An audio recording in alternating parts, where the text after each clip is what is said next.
Class 12th maths NCERT की book है, part second, अध्याय 11, त्रिविमीय ज्यामिति, एक्सरसाइज 11.3। पहला क्वेश्चन था, हमें समतल के समीकरण दे रखे थे, अभिलंब की दिक्कोज्या ज्ञात करनी थी और समतल की मूल बिंदु से दूरी ज्ञात करनी थी।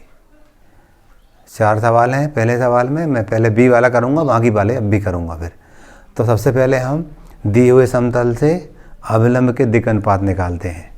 एक्स वाई जेड के जो गुणांक होते हैं वो अभिलंब के दिक् अनुपात होंगे। तो यहाँ पर लिखेंगे हम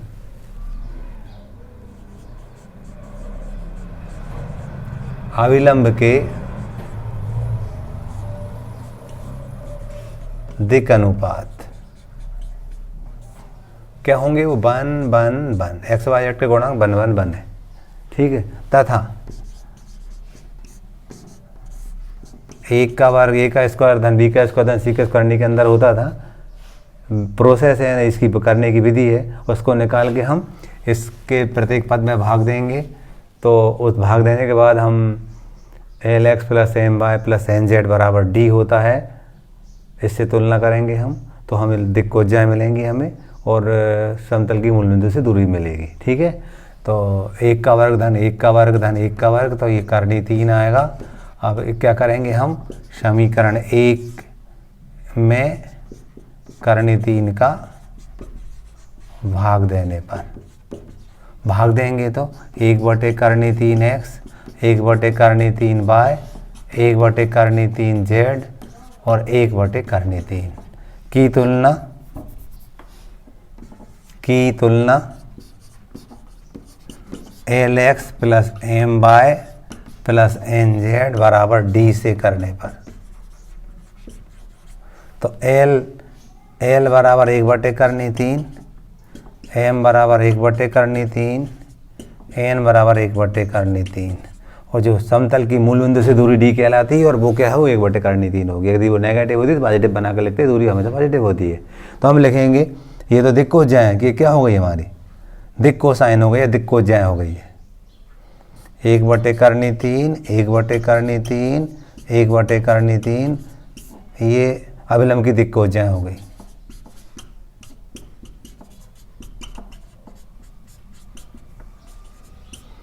अब हम क्या करते हैं, समतल की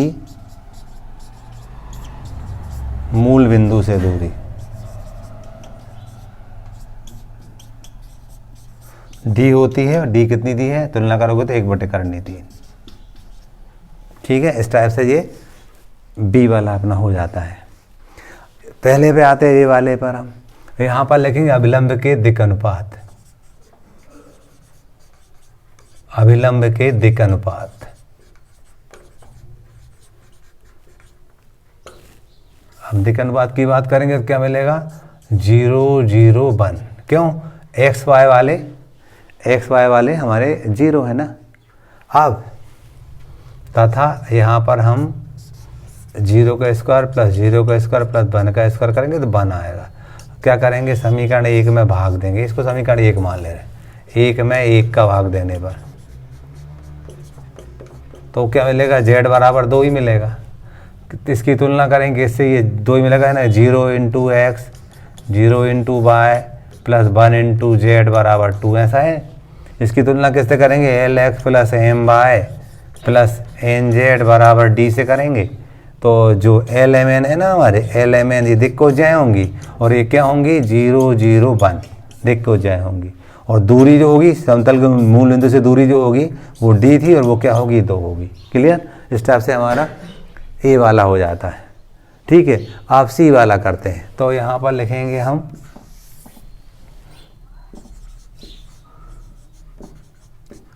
अभिलंब के दिक् अनुपात। ये क्या होंगे, 2 3 -1, एक्स वाई जेड के गुणांक होते हैं अभिलंब के दिक् अनुपात। अब यहाँ लिखेंगे तथा, अब क्या करते थे हम, 2 का स्क्वायर प्लस 3 का स्क्वायर प्लस -1 का स्क्वायर, इसको करोगे आगे हल आप, 2 दूनी 4 3 का 9 13 और 1 14, करनी 14 आ गया। इसको समीकरण 1 कहते थे हम।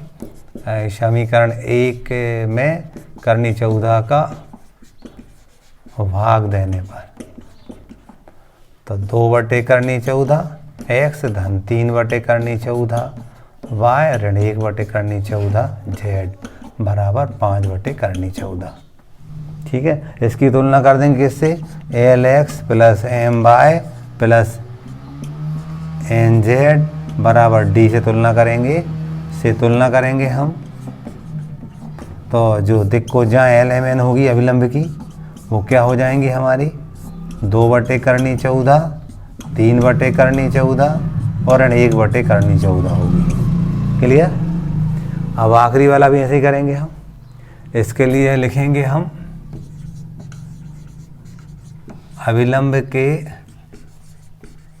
दिक् अनुपात, ये क्या होगा 050 तथा 0 का स्क्वायर प्लस 5 का स्क्वायर प्लस 0 का स्क्वायर, तो ये 5 आ जाएगा।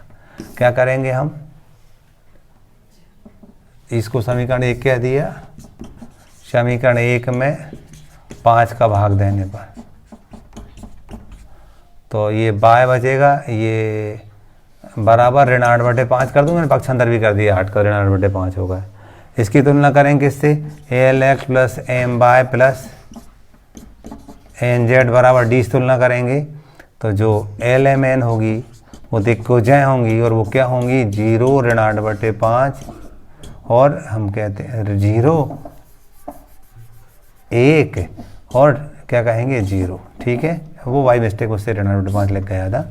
अब दूरी क्या होगी, समतल की मूल बिंदु से दूरी, समतल की मूल बिंदु से दूरी जी 8/5 होगी। धन का लेंगे, दूरी हमेशा पॉजिटिव होती, मोड के अंदर लेंगे वो तो 8/5 धन का बन जाएगा। ठीक है, इस टाइप से पहला सवाल कर लिए। पहले के चारों को मैंने एक साथ किए ताकि आपको समझ में आ जाए कि हाँ ये सब एक जैसे ही है और कैसे करते हैं। ठीक है, अपन कहिए सी, इसमें दूरी लिखना भूल गए है ना। इसकी दूरी क्या होगी 5/14 होगी, ये होगी डी बराबर 5/14 है। ठीक है, क्वेश्चन नंबर 2 था हमारा, उस समतल का सदिश समीकरण ज्ञात कीजिए जो मूल बिंदु से 7 मात्रक दूरी पर है और दिए हुए सदिश पर अभिलंब है। ठीक है ना। तो इसको करने के लिए हम जानते हैं आर बार डॉट एन के बराबर डी, ये सूत्र का यूज करेंगे हम। हमें दिया था एन बार का मान 3i cap plus 5j cap minus 6k cap दिया था, और डी का मान दिया था हमें 7 मात्रक। वैल्यू रख देंगे इसमें, हम जानते थे आर बार तो यही रहेगा। इस एन कैप का मतलब सदिश एन बटे मापांक एन बराबर 7। आर बार डॉट एन मतलब क्या था 3i cap plus 5j cap minus 6k cap बटे में करनी के अंदर 3 का वर्ग 9, 5 का वर्ग 25, 6 का वर्ग 36 हो जाएगा है, 6 का वर्ग धन के 36 होंगे बराबर 7। तो आर बार डॉट ये 3i cap plus 5j cap minus 6k cap, और यहाँ जोड़ेंगे इनको हम 6 और 5 11 और 9 20 में आता है 2, 2 और 3 5 और 2 70 बराबर 7। ये हमारा सदिश समीकरण हो गया। यदि वो कार्तीय की कहते तो हम आर बार का मान एक्स आई प्लस वाई जे प्लस जेड के रखते, गुणा कर देते, तो वो हमारा कार्तीय समीकरण हो जाता है। ठीक है, सवाल नंबर 2 हमारा पूरा हो जाता है। हमें ये समतलों के कार्तीय समीकरण लिखना है, तो जहाँ जहाँ आर बार आ रहा है वहाँ एक्स आई प्लस वाई जे प्लस जेड के रख के गुणा कर देंगे तो हमें कार्तीय समीकरण मिल जाएंगे। ठीक है, तो यहाँ पर इसका मान था, हम आई का मान आर का मान जानते हैं, आर बार का x i cap plus y z cap plus j cap plus z k cap dot i cap plus j cap minus k cap बराबर 2। देखिएगा आई का आई से गुणा करते थे तो ये एक्स मिलेगा, ये वाई मिलेगा, ये ऋण जेड मिलेगा बराबर 2, ये आंसर होगा। ठीक है, यहाँ पर करेंगे हम, ये भी ऐसे ही है, x i cap plus y j cap Z k cap. यहाँ पर हम चलेंगे आगे,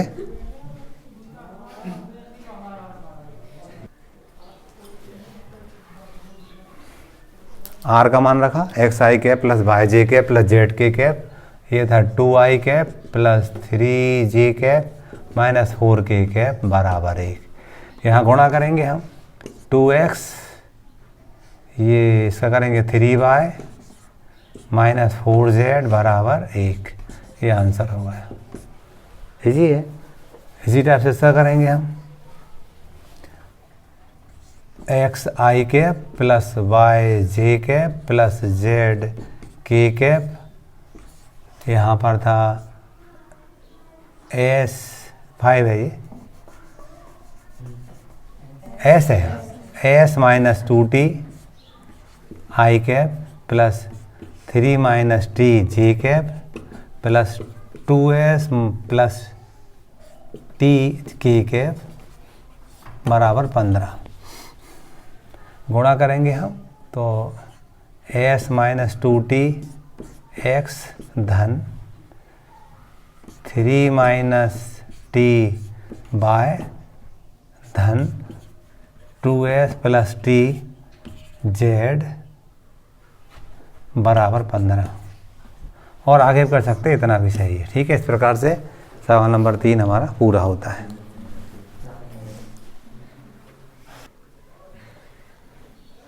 चौथे क्वेश्चन में हमें एक समतल का समीकरण दे रखा था। मूल बिंदु से जाने वाली रेखा के लंब पाद के निर्देशांक निकालने हमें, है ना। तो इसके लिए हम क्या करेंगे, हम जानते हैं रेखा का समीकरण, हम जानते हैं रेखा का समीकरण होता था x माइनस x1 बटे a, y माइनस y1 बटे b और z माइनस z1 बटे c। क्योंकि यह मूल बिंदु से जाता है, ठीक है ना, और इस पर लंब है, तो क्या लिखेंगे,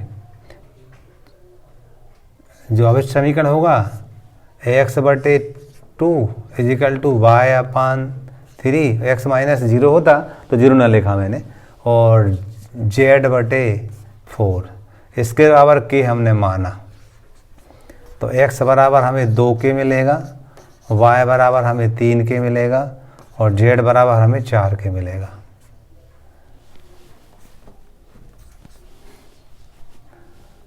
यही लंब पाद के निर्देशांक होंगे, लेकिन k निकालेंगे तब मिलेंगे वो। इस पूरे को हम समीकरण नंबर 2 कह दिए, कोई दिक्कत नहीं, कह सकते हैं। अब लिखेंगे इन मानों को समीकरण 1 में रखने पर 2 into 2k, 3 into 3k, 4 into 4k, ऋण 12 बराबर 0। देखो ये 4k हो जाएगा, ये 9k हो जाएगा, 4 चौको 16k हो जाएगा, ऋण 12 बराबर 0। जोड़ेंगे 6 और 9 15 और 4 19 के 9 आता है 1 और 1 2, तो जो k रहेगा वो हमारा 12 बटे 29 होगा, है ना। अभिष्ट निर्देशांक, इसका मतलब चाहे गए निर्देशांक क्या आते हैं हमारे पास, 2k था, 3k था और 4k था। जैसे ही मान हम k का रखेंगे 12, तो 12 चौको 12 दूनी 24, 24 बटे 29 हो जाएगा। यहाँ रखेंगे 12 3 36 बटे 29 हो जाएगा, और यहाँ रखेंगे तो 12 चौको 48 बटे 29 हो जाएगा। इस टाइप से ये हमारा आंसर होगा। ठीक है, अगला क्वेश्चन भी ऐसे ही करेंगे। अगला क्वेश्चन करने के लिए हम जानते हैं रेखा का समीकरण x ऋण x1 बटे a, y ऋण y1 बटे b और z ऋण z1 बटे c। क्योंकि मूल बिंदु जाता है और इस पर लंब है, तो x माइनस x अपान 0, क्योंकि x वाली कोई टर्म नहीं है, x माइनस 0 अपान 0 क्योंकि x वाली टर्म नहीं है, y माइनस 0 तो 0 नहीं लिखा मैंने, b का मान 3 था, और यहाँ पर z माइनस 0 बटे c का मान था 4 हमारे पास। इसके बराबर k माना हमने, तो x बराबर 0 के यानी 0 आ गया, y बराबर 3 के और z बराबर 4 के। इसको हम समीकरण 1 कह रहे हैं, इसको समीकरण 2 कह रहे हैं। हम यहाँ लिखेंगे समीकरण 1 में ये बिंदु इस समतल पर स्थित होगा। समीकरण 1 में समीकरण 2 से x y व z के मान रखने पर, तो यहाँ रखेंगे तो x वाला पर तो है नहीं 3, ये 3 के धन 4, 4 के ऋण 6 बराबर 0, 9 के धन 16 के बराबर 6, सही है। यहाँ करेंगे हम तो 25 के बराबर 6, तो k बराबर 6/25 आया। क्या करेंगे हम, समीकरण 2 से अभिष्ट निर्देशांक 0 तो रहे यहाँ पर 3 के, तो 3 18/25, इसका 4 के 4 24/25, ये हमारा आंसर होगा। ठीक है, इस टाइप से हमने चौथे के ए और बी किए। अब सी डी करेंगे। फोर्थ का सी है, समतल का समीकरण दिया था, हम जानते हैं बिंदु x1 y1 z1 से जाने वाली रेखा का समीकरण x ऋण x1 बटे a बराबर y ऋण y1 बटे b बराबर z ऋण z1 बटे c। क्योंकि ये मूल बिंदु जाता है और इस समतल पर लंब है, तो हम क्या लिखेंगे, x माइनस 0, तो 0 नहीं लिख रहे हैं, लिख दिया, कोई देखिए a का मान 1 है, ये y माइनस 0/1 और z माइनस 0/1, इसके बराबर k मानते थे, इसको समीकरण 1 कह दिया हमने। x बराबर k, y बराबर k और z बराबर k, इसको तेरे गुणा से मिला, हमें समझ में आ रहा होगा। इसके बराबर इसको लेंगे तो x बराबर k आएगा, इसी टाइप से दोनों मिलेंगे y और z भी। अब क्या लिखेंगे हम, समीकरण 1 में समीकरण 2 से x y व z के मानों को रखने पर, क्योंकि ये बिंदु इस समतल पर स्थित होगा, तो यहाँ रखेंगे हम, तो k धन k बराबर 1, 3 के बराबर 1, तो k बराबर 1/3। अब समीकरण 2 में 2 से अभिष्ट निर्देशांक मिल जाएंगे हमें, अभिष्ट निर्देशांक, तो 1/3 है k का मान, तो ये क्या मिलेंगे हमें, यहाँ पर x y z के मान k के रूप में दिए थे सब, k करके, तो ये आ गया हमारा 1/3, 1/3 और 1/3। ठीक है, अगला भी इसी टाइप से करेंगे। हम जानते हैं रेखा का समीकरण तो x1 y1 x2 x1 y1 z1 जो हो जाता है x ऋण x1 बटे a, y माइनस y1 बटे b और z माइनस z1 बटे c। क्योंकि ये 0 मूल बिंदु से होकर जाता है, x ऋण 0 बटे x नहीं है तो 0, y माइनस 0/5 और z माइनस 0/0, इसको k माना, तो x बराबर 0, y बराबर 5k और z बराबर 0, तेरे गुणा करेंगे तो इस टाइप से मान मिले हमें। ये पहला समीकरण था, ये दूसरा था। क्या करेंगे हम, समीकरण 1 में समीकरण 2 से मानों को रखने पर, रखेंगे ना हम, तो 5 × 5k धन 8 बराबर 0, या 25k बराबर ऋण 8, या k बराबर ऋण 8/25, है ना। हम क्या लिखेंगे, समीकरण 2 से अभिष्ट निर्देशांक, क्या होंगे, 0, 5k 0, 0, 5k न 5 8 40, या लिख दो 5, ये क्या था 5 × 8/25, 0 काटेंगे हम, 5 का 5, 5 5 25, तो 0 ऋण 8/5 और 0, ये उत्तर होगा। ठीक है, इस टाइप से क्वेश्चन नंबर हमारे चौथे के सी डी भी हुए। 5वां क्वेश्चन था, हमें सदिशों के, हम कहते हैं इस सवाल में समतल के हमें सदिश और कार्तीय समीकरण ज्ञात करने हैं। प्रतिबंध ये दे रखे, प्रतिबंध क्या थे सुनाऊंगा। हमें समतल के सदिश और कार्तीय समीकरण ज्ञात करने हैं। सवाल कहता है समतलों के सदिश और कार्तीय समीकरण ज्ञात कीजिए।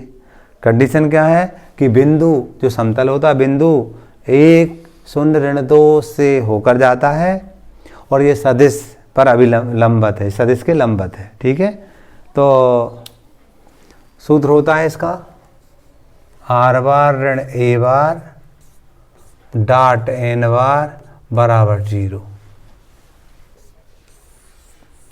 पहले हम सदिश समीकरण निकाल रहे हैं। सदिश समीकरण r बार ऋण a बार कितना है, j है, i cap plus 0j cap minus 2k cap और n हमारे पास j है, i cap plus j cap minus k cap बराबर एक आंसर हमारा j ही होगा सदिश समीकरण। अब कार्तीय निकालना, कार्तीय में हम r का मान रख देंगे। कार्तीय समीकरण, इसमें r का मान रख देंगे हम x i cap plus y j cap plus z k cap ऋण यहाँ क्या था i cap plus 0j cap minus 2k cap. यहाँ तो था ही हमारे पास i cap plus j cap minus k cap. देखिएगा i वाले साथ कर रहे हैं हम, तो क्या लिखेंगे x minus 1 i cap y minus 0j cap और z प्लस 2k कैप और यहाँ था i cap plus j cap minus k cap बराबर 0। गुणा करेंगे हम तो x माइनस 1 आ जाएगा, j y माइनस 0 और इसे करेंगे तो ऋण लग जाएगा z प्लस 2 बराबर 0। इसको थोड़ा आगे हल करेंगे तो x plus y minus z और माइनस 2 बराबर 0। ये हम कहेंगे x plus y minus z बराबर 2। ठीक है, इस टाइप से हमारा आंसर हो जाता है।